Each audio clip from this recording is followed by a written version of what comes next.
Hello tout le monde. Aujourd'hui, je teste avec vous un nouveau petit format vidéo pour parler des pensées limitantes. Est-ce que vous savez ce que c'est qu'une pensée limitante? Déjà, c'est la première question. Si vous savez pas ce que c'est, j'ai fait un petit article dans mon blog où vous pouvez retrouver un petit peu ce qui va poser problème et pourquoi est-ce qu'on vient aborder ça. Les pensées limitantes, ça peut être des pensées qu'on a reçues dans notre enfance. Ça peut être des messages qu'on perçoit par les réseaux sociaux. Ça peut être voilà, tout un tas d'idées reçues qu'on peut avoir autour du sport, de l'alimentation, du bien-être, etc. et qui aujourd'hui vient vous limiter, vous freiner et font obstacle à votre bien-être et à votre relation avec votre corps ou votre relation avec votre alimentation. Du coup, ce que je vous propose, c'est que toutes les semaines, je vous fasse une petite vidéo autour d'une pensée. On va venir réfléchir à cette pensée, je vous la proposerai pour la première, je vous la propose aujourd'hui.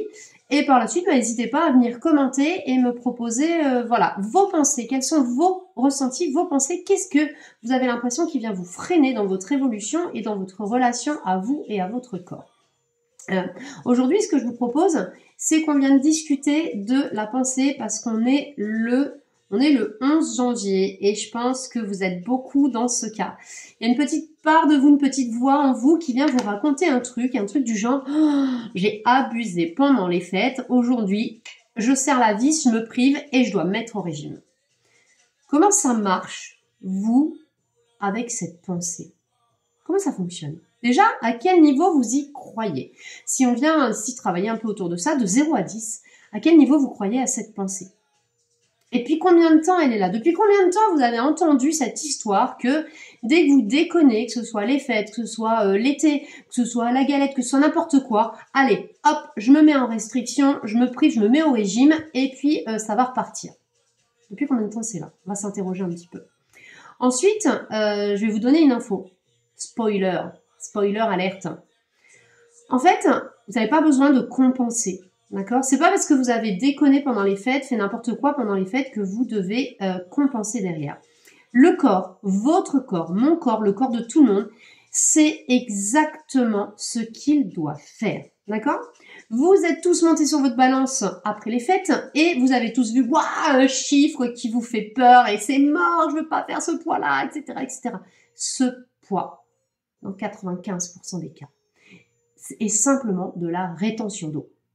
Et oui, notre corps, en fait, c'est comme une machine à laver. Si vous mettez du linge très sale dedans, donc de la nourriture beaucoup plus grasse, beaucoup plus sucrée, beaucoup plus salée, beaucoup plus d'alcool, etc., eh ben, il a besoin de faire plein de rinçage. Donc forcément, il va vous réclamer de l'eau et il va garder cette eau pour pouvoir rincer jusqu'à éliminer. Et un jour, comme par magie, vous allez voir que ce chiffre sur la balance, il va diminuer.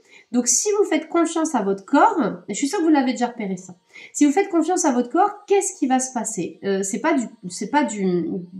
Du coup, il a gardé de l'eau et pas du gras. Pour prendre 1 kg de gras, est-ce que vous savez combien de calories, en plus d'un repas, parce qu'on parle de calories si vous le souhaitez, je suis pas adepte du comptage de calories du tout, parce qu'on fait confiance à son corps et un jour ou l'autre on y arrive.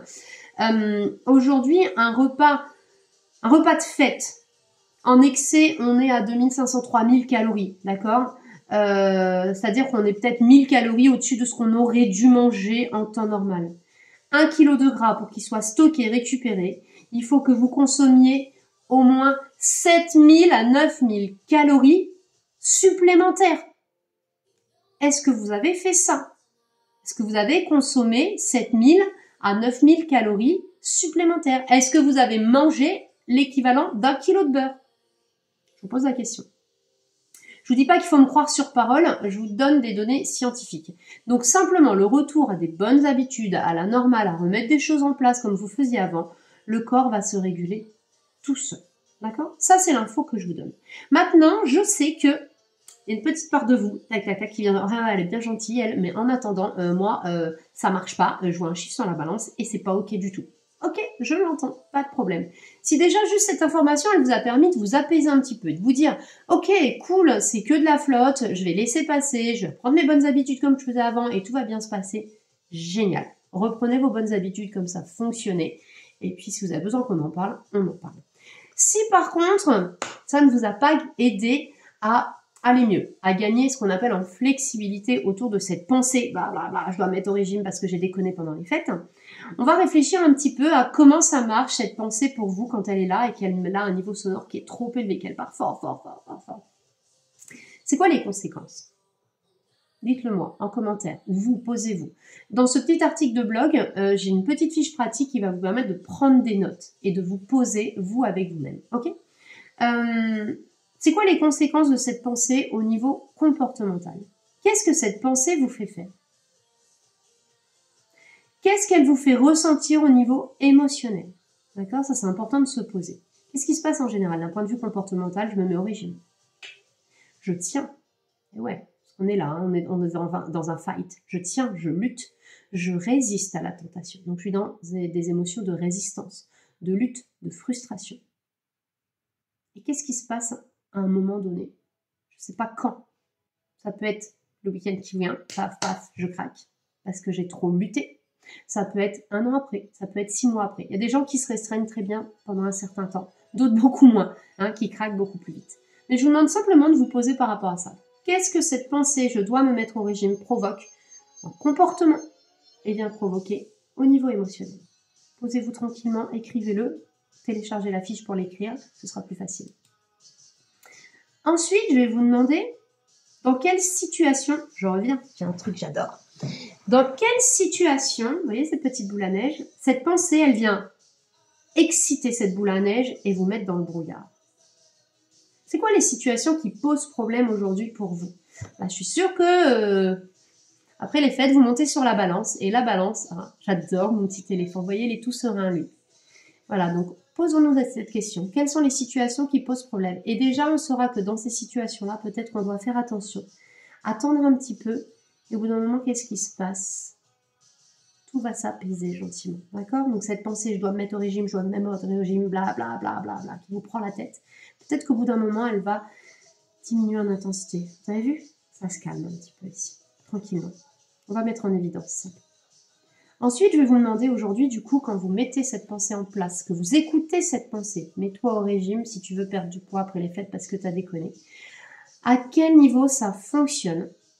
Avec les conséquences qu'on vient de voir, à quel niveau ça fonctionne de 0 à 10? 0, ça fonctionne pas du tout, c'est tout pourri. C'est tout pourri pour vous parce que mauvaise relation avec la nourriture, craquage, prise de poids, cercle vicieux, culpabilité, bla bla bla bla bla. 10, c'est parfait, ça fonctionne. Si ça fonctionne, ne changeons rien, d'accord? Ne réparons pas quelque chose qui n'est pas cassé. Continuez comme vous faites et c'est parfait. D'accord? Je suis pas en train de vous dire il faut faire ci, il faut faire ça. Je suis en train de vous dire posez-vous avec vous, réfléchissez, voyez comment ça marche. Ok? Ensuite, étape suivante, on va se poser la question c'est quoi mon besoin réel? Parce que j'ai des besoins. J'ai des besoins physiques. Mon besoin physique, c'est de manger des glucides, des protéines, des lipides en certaines quantités à ma faim en étant rassasiée, ni trop ni trop peu, un petit peu de tout. Mon besoin émotionnel, c'est de pouvoir manger de tout. Pouvoir manger ce petit morceau de chocolat quand il me fait envie. Pouvoir et être en capacité de m'arrêter à 1 et de pas perdre le contrôle. Vous voyez, mon besoin psychologique, ça va être d'être rassuré. J'ai peut-être besoin d'être rassurée par rapport au fait que oui, ce poids, en reprenant mes bonnes habitudes, il va diminuer parce que c'était de la flotte qui gardait, parce que mon corps avait besoin de... Voilà. Peut-être que mon besoin, c'est de me sentir efficace par rapport à ma gestion de mon poids, etc. Vous voyez, donc posez-vous un petit peu, vous, avec vous-même, et demandez-vous, c'est quoi votre besoin profond par rapport à tout ça, d'accord? Qu'il soit physique, psychologique ou émotionnel. Ensuite, l'astuce pour venir passer au-dessus de cette pensée, d'accord? C'est-à-dire que cette pensée, notre cerveau, il est ce qu'on appelle inclusif. C'est-à-dire que notre cerveau, il ne peut pas supprimer des choses, on ne peut pas. Ce n'est pas possible. Vous pouvez pas désapprendre à faire du vélo. Enfin, essayez, à part une lobectomie, on vous enlève un bout du cerveau et cette capacité vient disparaître par une action mécanique. On ne peut pas désapprendre quelque chose. Donc une pensée, on ne peut pas non plus la désapprendre. Ok? Par contre, cette pensée, je peux l'écouter, je peux la laisser de côté, je peux y croire un petit peu parce qu'elle n'est pas totalement débile, cette pensée. On a tous fait des régimes qui ont fonctionné sur le court terme, d'accord? Donc elle n'est pas débile, cette pensée. On peut pas la prendre et l'acheter à la poubelle, non. Il y a des moments où ça doit m'aider. Par contre, on peut venir en rajouter une. Vous voyez? Et on peut venir, c'est là où je vous dis le cerveau il est inclusif, c'est qu'on peut venir rajouter des choses. On peut apprendre tout un tas de choses. Vous savez faire du vélo, bah vous pouvez apprendre à faire de la moto, vous pouvez apprendre à faire du ski, vous pouvez apprendre à faire plein d'autres choses. C'est pas pour ça que le reste va s'abîmer. Par contre, vous allez être moins à l'aise, d'accord, si vous arrêtez de faire du vélo. Donc c'est pareil, cette pensée, je dois me mettre au régime après les fêtes, blablabla. Je peux faire en sorte qu'elle ne soit pas automatique et qu'elle ne me prenne pas la tête, d'accord? Donc pour venir générer des pensées alternatives qui vont entraîner quelque chose de plus fonctionnel, parce que c'est ce qu'on va tester, d'accord? Eh ben, je vais prendre un petit peu de distance et de perspective, et puis je vais me dire, ok, si j'avais un enfant en face de moi, qui a fait n'importe quoi pendant les fêtes, comme on a pu faire, qui s'est goinfré, qui s'est gavé, etc., voilà. Si on avait un petit gamin de 7-8 ans en face de nous, qu'est-ce qu'on lui dirait? En tant que maman, ou tata, ou amie bienveillante, qu'est-ce que vous diriez à cet enfant? Avec bienveillance. Pour pas venir casser sa relation avec la nourriture, avec son corps, pour rien venir casser. Juste pour venir l'aider et l'accompagner, pour reprendre ses bonnes habitudes, parce que ces bonnes habitudes, vous les aviez et elles fonctionnaient très très bien. D'accord? Et puis, posez-vous la question, si j'arrivais à me donner ce conseil, comment est-ce que ça marcherait pour moi? Ok? Est-ce que ce conseil, du coup, il viendrait agiter la boule à neige tout pareil? Si dans les mêmes situations, j'arrivais à venir faire baisser un peu le niveau sonore de la première pensée, mets-toi au régime, blablabla, et que j'arrivais à en mettre une autre, qui ressemblera à quoi? Je sais pas moi, ouais, allez, on reprend les bonnes habitudes, hein, on n'abuse pas sur le chocolat, sur l'alcool, sur tout ça. Ah, un enfant boit pas d'alcool, on est d'accord. On n'abuse pas, on essaye, voilà, de cadrer, mais on continue de se faire plaisir et de manger comme on faisait avant, et ça va se réguler tout seul. Ok? Ben, comment ça marcherait cette histoire? De 0 à 10. Est-ce que ça marcherait mieux, moins bien? Si ça marche moins bien, aucun intérêt. Si ça marche mieux, bah pourquoi pas essayer, d'accord? Parce qu'on sait que l'autre peut-être ne fonctionne pas bien. Du coup, cette pensée nouvelle, à combien vous y croyez? Là, au fond de vous, si vous deviez la donner à un enfant. Je ne dis pas si vous deviez vous la donner parce que on a des biais en fait par rapport à tout ça. On vient faire blocage. Donc, si vous deviez la donner à un enfant, à combien vous y croyez à cette nouvelle pensée? Ok?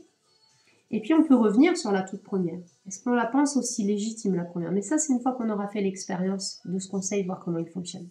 Ok? Donc ce que je vous propose là pour la prochaine fois, peut-être, vous avec vous, c'est d'aller sur cet article, de venir télécharger la petite fiche qui va vous permettre d'écrire les choses et de poser les choses tranquillement, de garder de la bienveillance avec vous et de vous entraîner dans les situations qui agitent un petit peu le bocal, de venir générer, peut-être à haute voix même, de répondre à cette pensée. Vous voyez, le petit ping-pong, de dire, ouais, ok, toi, t'es là, je t'entends, mais moi, je vais essayer autre chose. Parce que le chemin sur lequel tu m'emmènes, bah, il m'aide pas. Peut-être qu'elle va baisser un petit peu de son. Et puis, du coup, peut-être que c'est l'autre qui va devenir automatique à un moment donné. D'accord? Je vais vous demander d'explorer un petit peu à quel niveau ça vient influencer votre relation avec la nourriture et à quel niveau ça vient influencer votre sentiment de maîtrise, votre sentiment d'efficacité. Suite à ça, comment vous vous sentez efficace? Je vous laisse travailler là-dessus. Je laisse tout en suspens. Si vous avez besoin d'échanger, je suis dispo par message ou voilà, vous allez trouver un moyen de me contacter. Il y a plein de liens partout pour me contacter. Je vais laisser un lien aussi à la fin de cette vidéo. Si vous avez envie d'aller creuser un petit peu plus, je propose une chose qui s'appelle les rendez-vous si actifs où du coup, même chose, on aura une thématique, une vidéo comme on est en train de faire aujourd'hui, pas sur les pensées, là c'est vraiment spécifique pensée. Dans ces petits rendez-vous si actifs, donc on aura une vidéo comme celle-ci ou avec un diapo, enfin quelque chose de sympa autour d'une thématique bien précise, donc une vidéo par mois et un échange en live que je vous propose où on pourra discuter de cette chose en direct, ensemble, où vous pourrez me poser toutes les questions que vous voulez. Que vous pourrez revoir en replay si jamais vous ne l'avez pas eu. Vous pouvez m'envoyer vos questions aussi en amont. Et dans cette nouvelle formule qui va sortir en février, donc je propose en complément une option où vous allez avoir une application de suivi qui s'appelle Mon Suivi Diète que j'utilise avec mes patients, que je vous offre si vous vous abonnez à ces rendez-vous si actives. Je vous offre cette comment ça s'appelle? Je vous offre cette application. Vous avez une option avec suivi qui sera un petit peu plus cher, où là je vous suis directement via des messages, d'accord? Pas de rendez-vous, pas de pression parce que je sais que vous êtes overbooké, donc c'est une formule exprès pour un suivi en ligne, 100% en ligne, 100% digital, où je peux vous accompagner en perso, et une formule sans accompagnement, où simplement on a ce live où vous pouvez participer. Ça va peut-être vous permettre d'avancer aussi sur votre alimentation, votre relation à votre corps, et puis cette vidéo de débrief d'une thématique bien précise. Voilà. J'espère que ce nouveau format vous a plu et qu'on pourra en rediscuter très bientôt. J'essaie de vous faire une vidéo par semaine. La première, elle est là, elle est pour aujourd'hui. Partagez avec les gens que ça peut intéresser et n'hésitez pas à me faire un retour, ce sera avec un immense plaisir. Je vous souhaite à tous une excellente journée, prenez soin de vous et à très vite.